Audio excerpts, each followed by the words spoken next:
Hello, welcome back. It's me, Marco Chan again. As promised, this is my second video of a short video of installation. Once again, I left off with what you're supposed to do with the CA glue, right? Okay, you see this part here? This is the rivets, like I told you in the first video. This is the rivet, which is going to be glued onto the spokes. Okay, very simple, but you have to be very careful, yeah. Spokes, rivet, okay, insert this way, then it will look like this. Okay, see. So what you're gonna do is you have to glue these two part together. Okay. Before all the installation, you have to do this first.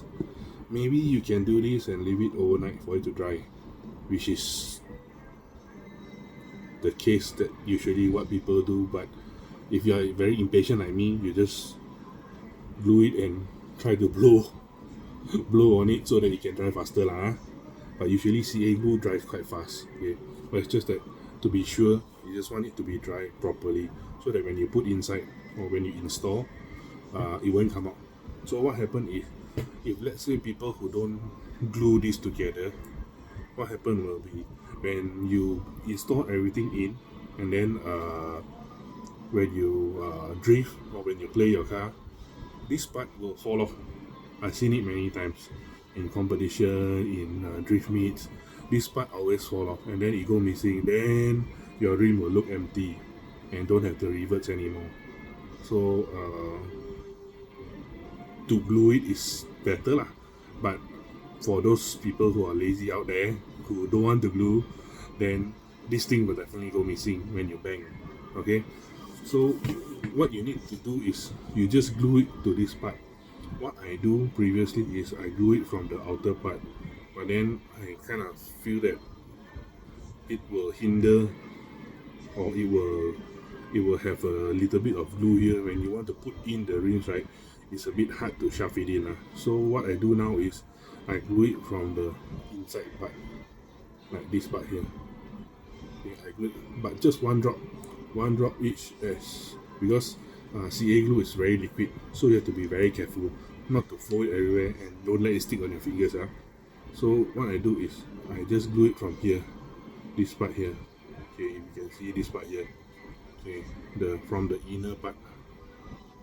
So when you drop one drop into the groove, it will spread. So you turn, then you drop.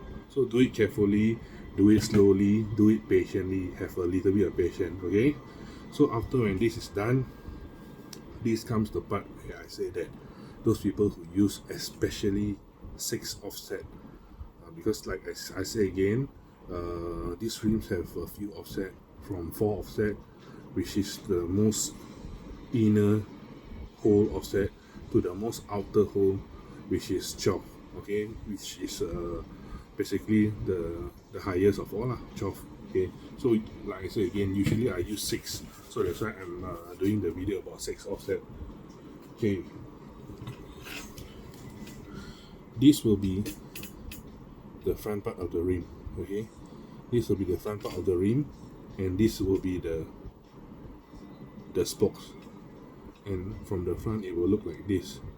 Okay, basically I haven't pushed in yet, because like I said, this is the part of the video which is the most important part that those people who are using 6 offset have to know.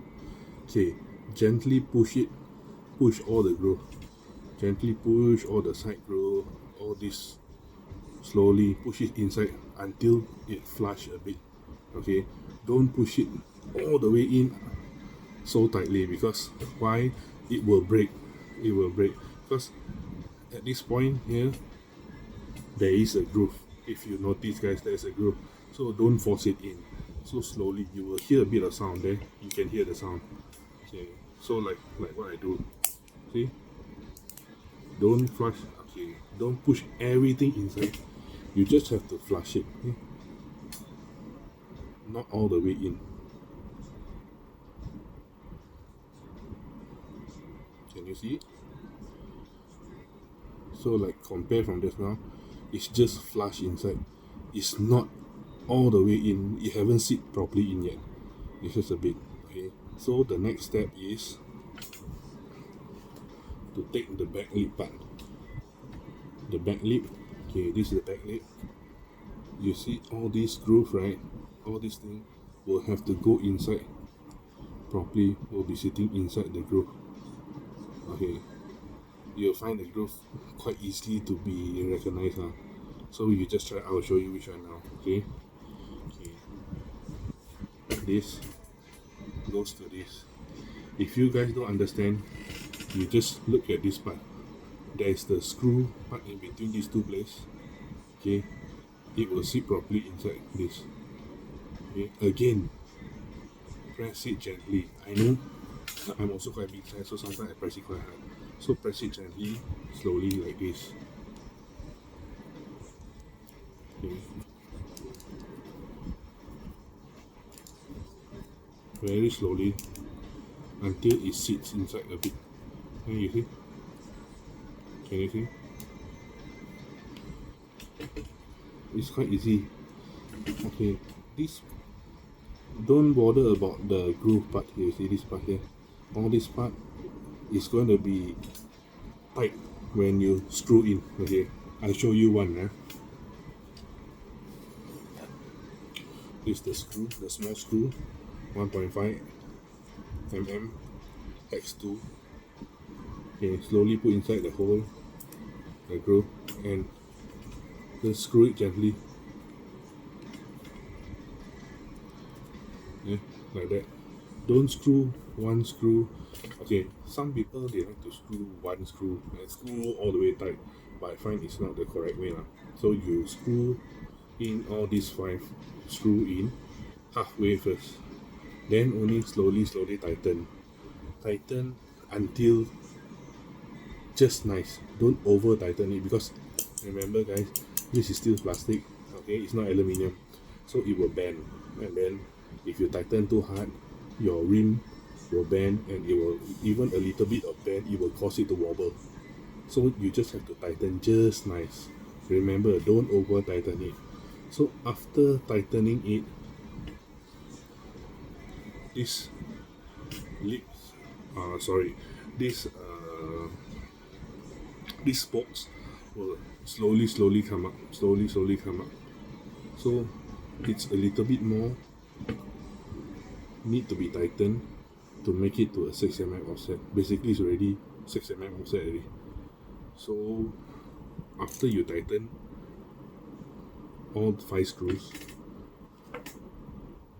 it will look flush like this. Okay, the same video like I show you, just now there's one more video that I show you, it will be like that. So this is 6 mm. Okay, very simple. Again, to remind you guys that there's a leaflet or pamphlet inside the packaging with a very simple English instruction. Okay, this, I find this is very simple and very straightforward, and tell you what to do, what is inside, how you want to remove, how you want to change offset. Okay, the tools that you need. So for example, changing of offset, they already tell you to use a small screw, flat screwdriver. Okay, only flat screwdriver. Yeah, don't use Phillips screwdriver because you'll damage the rim. Flat screwdriver, small one, preferably like those screw that adjust the gyro type also can. Okay, you just need one small flat screwdriver to gently nudge gently put in from the groove, and it's recommended to use or to nudge it from the 10 offset spot. Okay, the 10 offset is basically in the middle, okay, because 4, 6, 10, 4, 6, 8, 10, 12. Okay, so it's almost in the middle here. So slowly, gently, use the screwdriver to just nudge it open, but definitely you have to open the small screw from behind first, all the small screw from behind before you change the offset. Okay, so one more advice is, previously I was not so patient, very impatient. So when I put the CA glue, after putting the CA glue, I didn't wait for it to dry. I straight away put in the rims. I straight away put in the spokes. And when I remembered, once when I want to open and when I want to change the offset, the spokes inside stuck because the CA glue got dry inside, and then find it very hard to open. I have to use a lot of strength to open. Okay, and lucky I didn't damage the rim. So, like, again, my advice to be patient. After gluing this, let it sit and dry. The best is overnight, and then after it dries, if you guys are a bit OCD or you're all a bit like, you want to have a smoother rims, right? I would suggest that you use a fine sandpaper to just sand this part here, the inner part. Don't worry of the paint because it's going to be inside anyway, so you guys can see the paint. So this part here, you just sand all the way, all around, so that it can be smooth. So when you want to put inside, it will be smooth. Okay, so basically this is the video of how to install the rims. I hope you guys enjoy, and I hope you guys can install this properly, these beautiful rims that's from DS Racing. Thanks again for watching my video. If let's say there's any other new product in the future, I will do another video. Okay, take care, have a great day, see you.